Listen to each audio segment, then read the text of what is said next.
நீங்க ஒரு மித்தமா முடிவெடுத்து வெளியே வந்தது சரியா? இதுதான் என் கேள்வி. பெரிய என்ன கெட்டவர் தான், அது எல்லாருக்கும் தெரியும், அதை விட்டுருங்க. ஞானமும் சரி கதிரும் சரி, அவங்களுக்கு அவங்க தான் உலகம். அடுத்தவங்களை பத்தி துளி கூட அக்கறையோ யோசனையோ அவங்களுக்கு கிடையாது. அவங்க உங்களை பத்தியும் யோசிக்க மாட்டாங்க, அவங்க பிள்ளைங்களை பத்தியும் யோசிக்க மாட்டாங்க. ஆனா நீங்க உங்களை பத்தி மட்டும் யோசிச்சு பிள்ளைங்களை அம்போல விட்டுட்டு வந்திருக்கீங்க. அது எப்படி சரியாகும்? அப்புறம் அவங்களுக்கு உங்களுக்கு என்ன பெரிய வித்தியாசம் இருக்கு? அதுக்கு நீங்க ஒரு பதில், நியாயமான பதில சொல்லுங்க. நான் பாட்டுக்கு போய்கிட்டே இருக்கேன். சக்தி, அவங்கள பத்தி யோசிக்காமலாம் இல்ல. காரு ஜனனி, நம்ம 2 பேருக்கும் பிள்ளை கிடையாது. ஒரு அம்மாவோட உணர்வை பத்தி நம்ம வெளியே இருந்து 1000 பேசலாம். ஆனா அந்த உணர்வு அம்மாக்களுக்கு மட்டும்தான் தெரியும். அவங்களால மட்டும்தான் அதை புரிஞ்சுக்க முடியும். அண்ணி, ஈஸ்வரி அண்ணி பிள்ளைங்க வளர்ந்துட்டாங்க, அவங்களால அவங்கள பார்த்துக்க முடியும். ஜனனிக்கு எனக்கு பிள்ளை கிடையாது, அது பெரிய பிரச்சனை இல்லை. அதை பத்தி இப்போ யோசிக்க வேணாம், விட்டுருங்க. நந்தினி அண்ணி, ரேணுகா அண்ணி, உங்ககிட்ட தான் நான் அதை கேட்கணும். ஒரு அம்மாவா நீங்க இதை செஞ்சது சரியா? தாரா ஐஸை பத்தி யோசிச்சிருக்கணும்ல. அண்ணி, நான் அன்னைக்கு சொன்னதை தான் இப்பவும் சொல்றேன். உங்க 4 பேரோட பர்சனல் வாழ்க்கையை கூட்டா சேர்ந்து முடிவெடுத்துக்கிட்டு இருக்கீங்க. அதெல்லாம் ஒரு சில விஷயத்துல சரியா இருக்கலாம், ஆனா எல்லா நேரத்திலயும் அந்த முடிவு எல்லாருக்கும் ஒன்னா இருக்காது. சரி, பிள்ளைங்களை விட்டுருங்க. அதை காரணமா காட்டி நான் குழப்பத்தை உண்டாக்குறேன்ட்டு வேற பேசுவீங்க. ஆனா உங்க புருஷங்க விஷயத்துல எல்லாம் ஒரே ஸ்டாண்ட்ல தான் இருக்கீங்களா? ஈஸ்வரனி கதை எல்லாருக்கும் தெரிஞ்சதுதான். ஜனனியை பொறுத்த வரைக்கும் அவளும் நானும் ஒரு அண்டர்ஸ்டாண்டிங்ல இருக்கோம். ஆனா அப்படி இருந்தும் என்கிட்ட சொல்லாம இப்படி ஒரு முடிவு எடுத்தது எனக்கு ஒரு வருத்தம் தான். அதை நான் அவகிட்ட தனியா அப்புறம் பேசிக்கிறேன். ரேணுகாணி, நந்தினி அண்ணி, உங்க 2 பேர்கிட்ட கேட்கிறேன். உங்களுக்கும் உங்க புருஷனுக்கும் ஒண்ணுமே இல்லைன்ட்டு முடிவெடுத்து தான் நீங்க வெளியே வந்தீங்களா? எங்களுக்குள்ள என்ன இருக்கு சக்தி? அண்ணே, சும்மா எங்களுக்கும் கூட்டு சேர்த்துக்கிட்டு இருக்காதீங்க. நீங்க உங்களுக்காண்டி மட்டும் பேசுங்க. உங்களுக்கும் உங்க புருஷனுக்கும் எதுவுமே இல்ல, இனிமே உங்க வாழ்க்கையை நீங்க வாழ போறீங்கன்னு முடிவெடுத்து தான் வந்திருக்கீங்களான்னு கேக்குறேன். அப்படி இல்லல, ஏன் தெரியுமா? அவனுக்கும் உங்களுக்கும் ஒண்ணுமே இல்லைன்னு நீங்க முடிவு எடுத்திருந்தா கதிர் பண்ண தப்பெல்லாம் மன்னிச்சு நீங்க ஏத்திருக்க மாட்டீங்க. ஏவி விட்ட அண்ணனுக்கு நீங்க தண்டனை வாங்கி கொடுத்தப்ப நேரா போய் குற்றத்தை செஞ்ச கதிரை நீங்க சும்மாவா விட்டுருப்பீங்க? ஏன் விட்டீங்க? பிள்ளைக்காண்டியும் புருஷங்கிறதுனாலையும் தானே. ரேணுகாணி, உங்களை கேட்கிறேன். உங்க புருஷன் வேணான்னு முடிவெடுத்திருந்தா அதை நீங்க என்னைக்கு எடுத்திருக்கணும்? அன்னைக்கு டான்ஸ் ஸ்கூல்ல எல்லாரும் முன்னாலையும் அடிச்சு அவமானப்படுத்தி தரன்னு இழுத்து கொண்டு அந்த வீட்டுக்குள்ள போட்டாரு பாருங்க. அன்னைக்குள்ள எடுத்திருக்கணும் இந்த முடிவை. அப்ப ஏன் விட்டுட்டீங்க? நியாயமா யோசிச்சு சொல்லுங்க. எதுக்காண்டி இருந்தீங்க? பிள்ளைங்களுக்காண்டி தானே. வாழ்றதெல்லாம் பிள்ளைக்காண்டின்னு பேசிக்கிட்டு இருந்த நீங்க திடீர்னு அந்த பிள்ளைங்களை பத்தி கொஞ்சம் கூட யோசிக்காம இங்க வந்து நின்னுகிட்டு இருக்கிறது தான் எனக்கு புரியல. அப்போ நீங்க பேசுனது சரியா இல்ல இப்ப நீங்க பண்றது சரியா? இதுல எது நீங்க? அதுதான் எனக்கு விளங்க மாட்டேங்குது. ஈஸ்வரியனி, சட்டப்படி கம்ப்ளைண்ட் கொடுத்தது நீங்களும் தர்ஷினியும் தானே. அவ வீட்டுல இருக்கா, அதுக்கு சட்டம் எதுவும் சொல்லாதா கேட்காதா?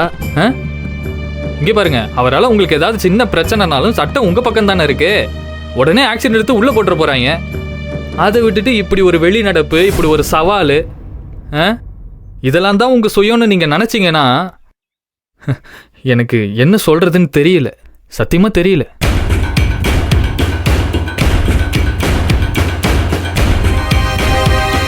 தப்பா எடுத்துக்காதீங்க. என் மனசுல தோணுச்சு, நான் பேசிட்டேன். நான் பேசினதுதான் சரி அப்படின்னு நீங்க நினைக்கணும்னு ஒன்றும் அவசியம் கிடையாது. ஆனா கொஞ்சம் யோசிங்க.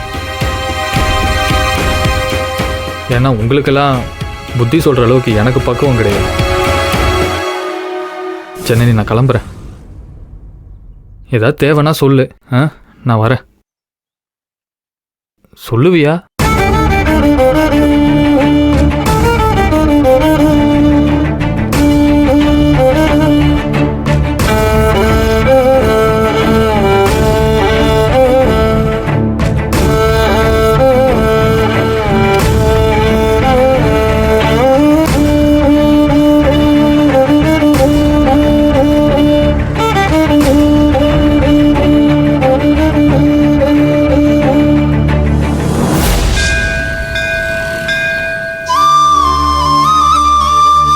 ஆனால் வீட்டை பொறுத்த வரைக்கும், குடும்பத்தை பொறுத்த வரைக்கும் 4 பேரும் ஒன்றா கிளம்பி வந்தது சரியா? உங்களை பத்தி மட்டும் யோசிச்சு பிள்ளைகள் அம்போல்ல விட்டுட்டு வந்திருக்கீங்க. அது எப்படி சரியாகும்? அப்புறம் அவங்களுக்கு உங்களுக்கு என்ன பெரிய வித்தியாசம் இருக்கு? காரு ஜனனி, நம்ம 2 பேருக்கும் பிள்ளை கிடையாது. ஒரு அம்மாவோட உணர்வை பத்தி நம்ம வெளியே இருந்து 1000 பேசலாம். ஆனா அந்த உணர்வு அம்மாக்களுக்கு மட்டும்தான் தெரியும். அவங்களால மட்டும்தான் அதை புரிஞ்சுக்க முடியும்.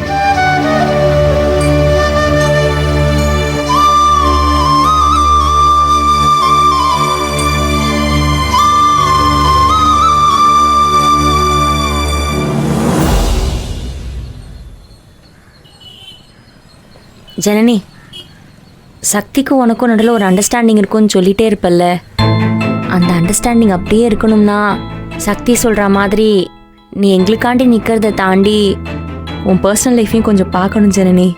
நீங்க ரொம்ப யோசிக்காதீங்க. அவன் பேசுனது எல்லாமே கரெக்ட் கிடையாது. அட் த சேம் டைம் எல்லாமே தப்புன்னு சொல்லல.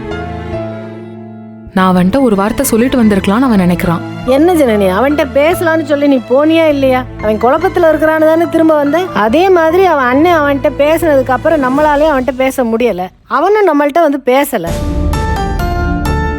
அவன் அம்மா அன்னைக்கு அவ்வளவு பேசிச்சு. அப்ப அவன் அங்கன தானே இருந்தான். கேட்க முடியலன்னு தானே கீழே ஓடுனான். அப்புறம் நம்மள்கிட்ட வந்து அவன் பேசியிருக்கலாம்ல. இல்ல இன்னைக்கு வந்து நின்னுக்கு நீங்க வெளியே போனது சரியா, பிள்ளைகளை விட்டுட்டு போலாமா அப்படி இப்படின்னு என்ன நினைக்கிறீங்கிறது கேட்க வந்தேன்னு வந்து நிக்கிறானே. ஏன் நம்ம அன்னைக்கு அசிங்கப்படையில ஒத்த வார்த்தை பேசி இருக்கலாமே. இதெல்லாம் நம்மளையே நாம நியாயப்படுத்திக்கிறதுக்காக சொல்ற சமாதானம். ஆனா நாம அவன்கிட்ட பேசி இருக்கணும்.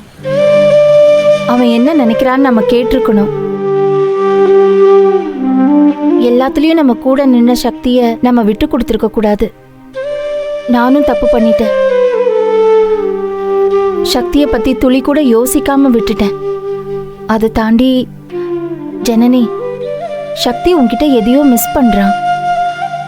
அது அவனுக்கு பாவம் எக்ஸ்பிரஸ் பண்ண தெரியல. அது மட்டும் இல்ல, அவன் பேசின ஒரு விஷயம் சரி. இப்ப நாம ஒத்துமையா செயல்படுறதுக்கு காரணம் அந்த வீட்டுல நமக்கு சுதந்திரம் இல்லாம போனதுதான். ஒரு காலத்துல பிரிட்டிஷ்காரங்களுக்கு எதிராக ஒத்துமையா மக்கள் நின்று போராடினாங்கல்ல, அந்த மனநிலையில தான் நாம இருக்கோமா? ஜனனி, நாங்கெல்லாம் இந்த வீட்டுக்கு வந்தப்ப இந்த சூழ்நிலைக்கு அடாப்ட் ஆக ரொம்ப தடுமாறினோம். ஆனா ஒரு கட்டத்துல இது பழகி இதுலயே கரைஞ்சு போயிட்டோம். ஆனா நீ அப்படி இல்ல ஜனனி. இங்க ஒட்ட முடியாம சக்திக்கு இன்னொரு கல்யாணம் பேசி முடிவு பண்ணதுக்கு அப்புறம் இங்க இருந்து விடுபட்டு நீ கிளம்பி போயிட்ட. அதுக்கப்புறம் நீ வந்தது உன்னோட சுய முடிவு. ஆனா அதுக்கப்புறம் நாம செஞ்ச செயல்கள், எடுத்த முடிவுகள் இன்ஃப்ளூயன்ஸ்னால எடுத்த முடிவா இல்ல நம்மளோட தனிப்பட்ட முடிவா? என்னக்கா நீங்க திடீர்னு இப்படி பேசுறிய? இல்ல ரேணுகா, சக்தி பேசினதுல எனக்கு முழுசா உடன்பாடு இல்லைனாலும் அவன் கேட்ட கேள்வி எனக்குள்ள இந்த குழப்பத்தை ஏற்படுத்தியிருக்கு.